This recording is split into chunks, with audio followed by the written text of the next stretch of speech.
L'industrie pharmaceutique, c'est le diable. C'est pas nos amis, c'est le diable. C'est les gens qui vendent des choses. Ils sont condamnés, ils s'en foutent. Ça fait une toute petite partie. Personne ne va jamais en prison. Moi, pour aller aussi loin que possible, moi, je suis pour un Nuremberg de l'industrie pharmaceutique. Ah, carrément, ouais. On sait qu'Oxycontin, c'est 5 à 600 000 morts. On sait que le Vioxx, c'est 50 000 morts.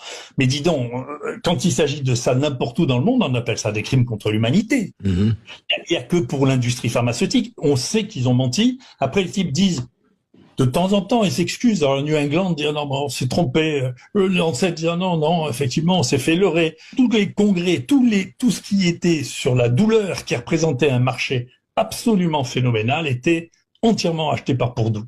Donc, au bout d'un moment... Vraiment entièrement acheté, enfin, je veux dire, la corruption s'est étendue de manière systémique, complète.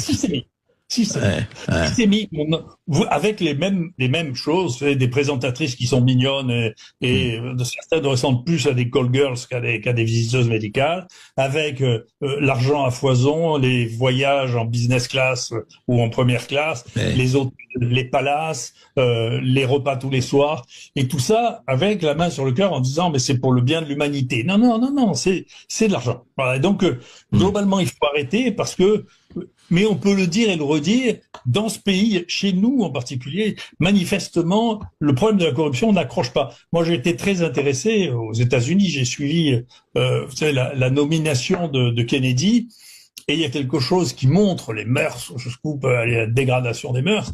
Il y a sa cousine germaine, Caroline, qui a été ambassadrice pour Merck, qui a travaillé... Pour les laboratoires Merck, oui. Le laboratoire Merck, qui a dit, mais non, il faut pas dire ça, c'est très bien l'industrie pharmaceutique. Et puis, la presse qui fait son boulot là-bas, il y a une presse qui fait son boulot, elle dit, mais vous savez, elle a 6 millions d'actions dans l'industrie pharmaceutique. Mais vous savez, elle s'est dit tout de suite. Plus personne n'a demandé l'opinion de Caroline Kennedy, parce que quand même, c'est trop gros.